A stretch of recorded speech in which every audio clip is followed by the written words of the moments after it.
Hey guys, Rob here from the Off-Grid Tiny House. Just got in.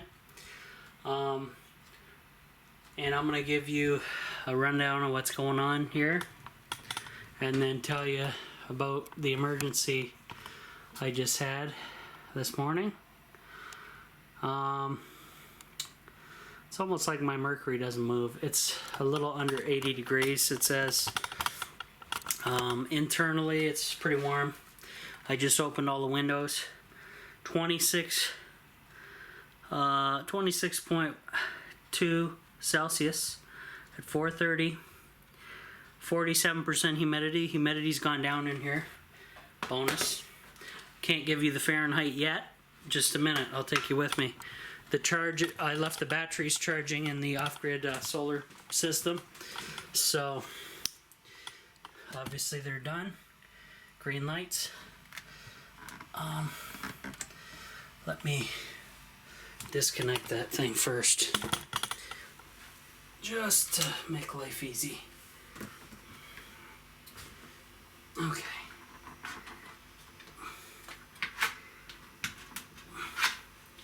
Okay, good. All the batteries are in float, of course. I took the Dyson. I'm going to be bringing it home. It's the only vacuum that will vacuum under my bed at the homestead there.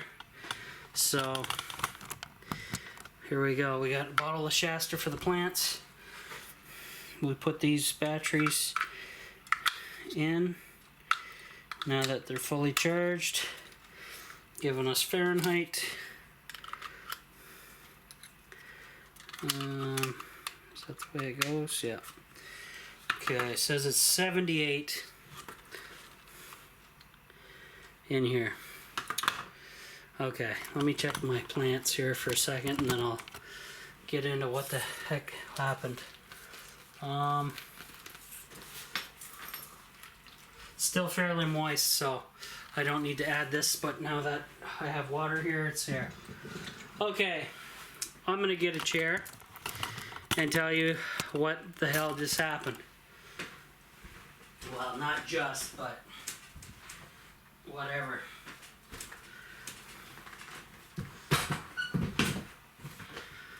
Okay, I'm just gonna hold you.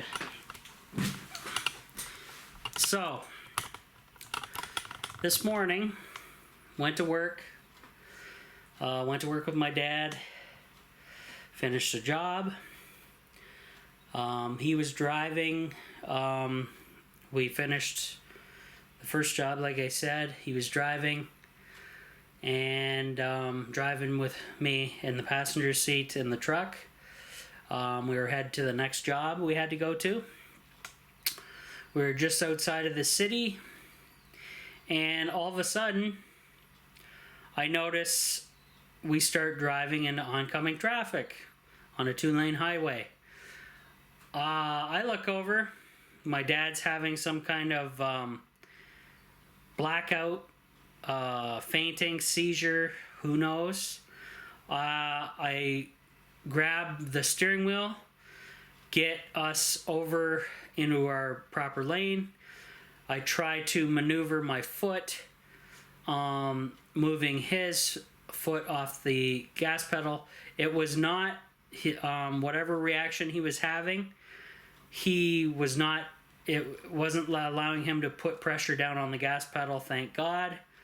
I was able to kind of move his foot out of the way of the gas pedal and was able to get over to pull over, put my foot on the brake.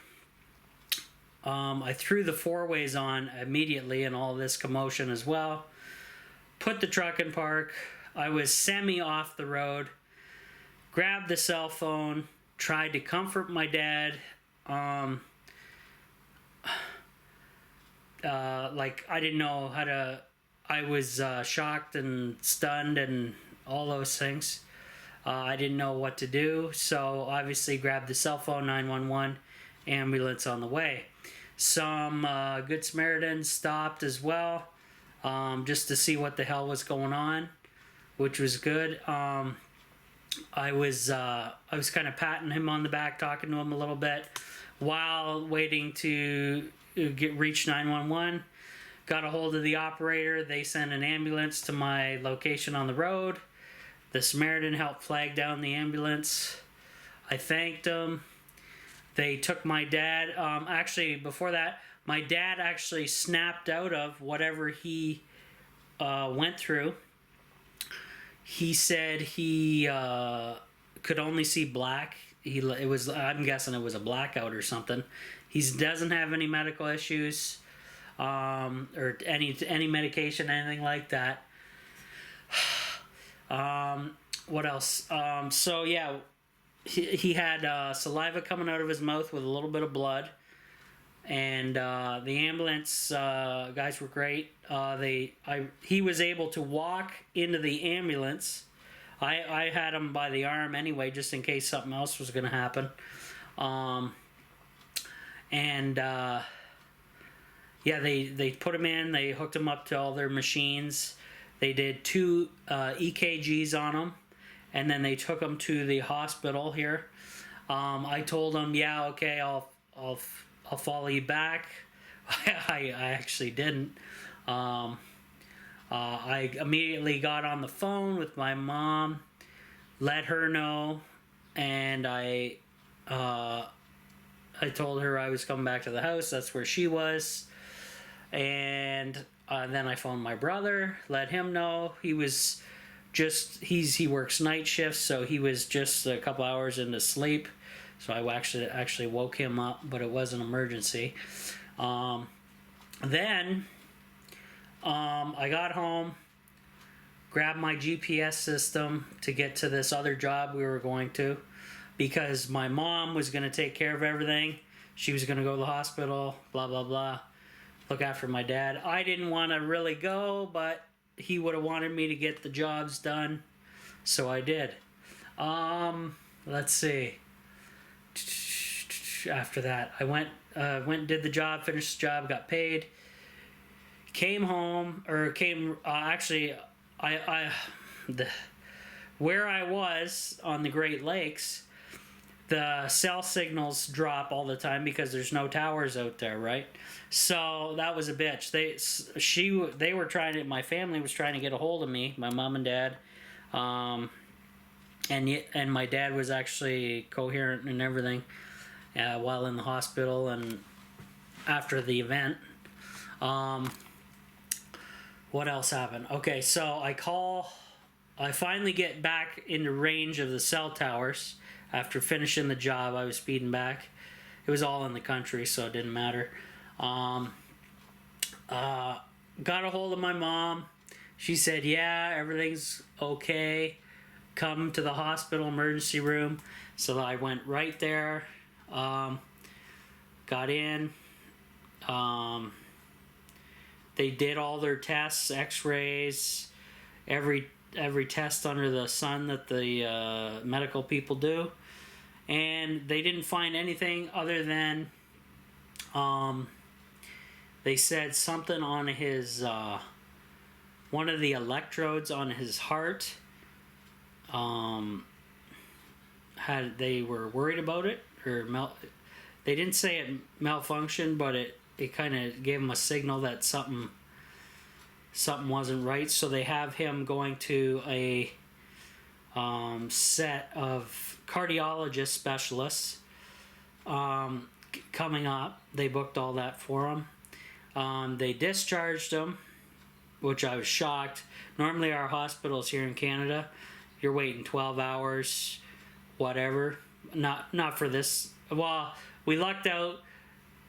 The city today was dead. Well, it was really quiet. The hospital was dead, which is unheard of. Normally the ER is just jam-packed full of sick people. But everything was cool that way. I talked to the nurse there, told him the story that I just told you. I talked to the doctor, female doctor also, told her what happened. They didn't think it was a seizure because he was not shaking, and they really didn't know what it was. She told us because of all the tests they ran. So that's why they're sending him to the cardiologists. But now they didn't pull his license, which they could have.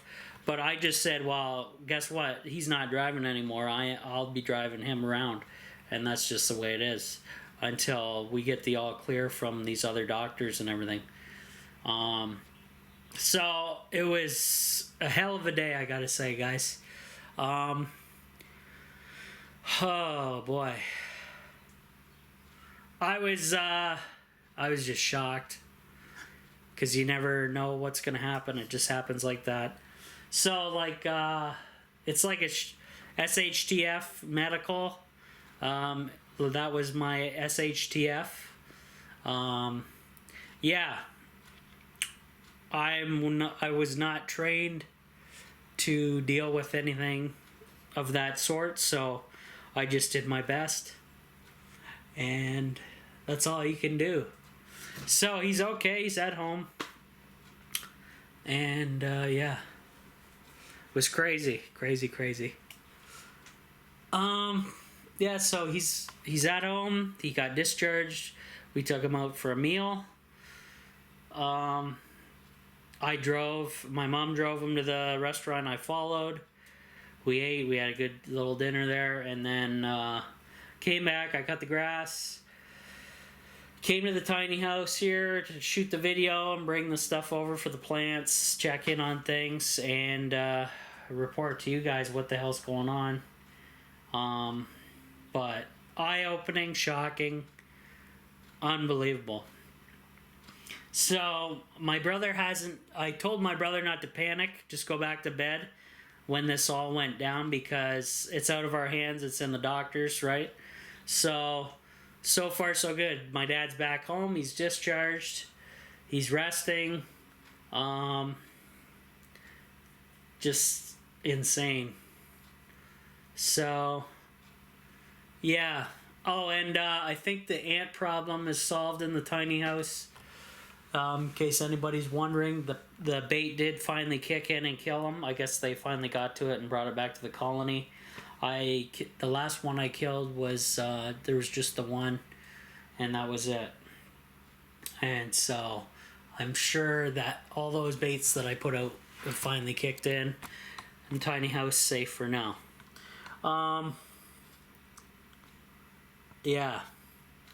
Really eye-opening, guys. I don't know. It was pretty shocking to me. Oh, by the way, if I wasn't paying attention, we would have went head-on into the oncoming traffic, and we were about 100 feet away from doing so with an oncoming black truck coming into town at 80 kilometers an hour. So I'm gonna thank my video gaming for fine-tuning my reaction speed and time to be able to get everything, get the vehicle over to the road, off to the road safely, very quickly, because it would have been a totally different story if I wasn't paying attention. It was funny, he was actually about to turn the radio on when this all happened. He's like, let's get some tunes on, so he's reaching for the radio, and that's when all this happened. His arm, I didn't notice, normally you don't watch somebody, he turns the radio and his arm goes back to his side, so I didn't pay attention to that. I noticed the radio never came on, and then I I'm in the passenger seat in the front, of course, so I'm watching the road, and Christ, we're going into the other lane.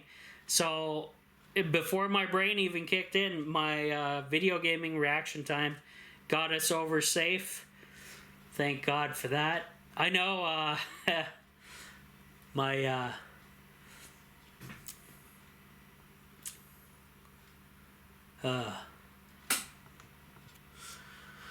whoo, it's crazy. I know my Xbox friends know I'm not that good of a gamer, but it paid off. So that's it for now, guys. I'll let you know what happened.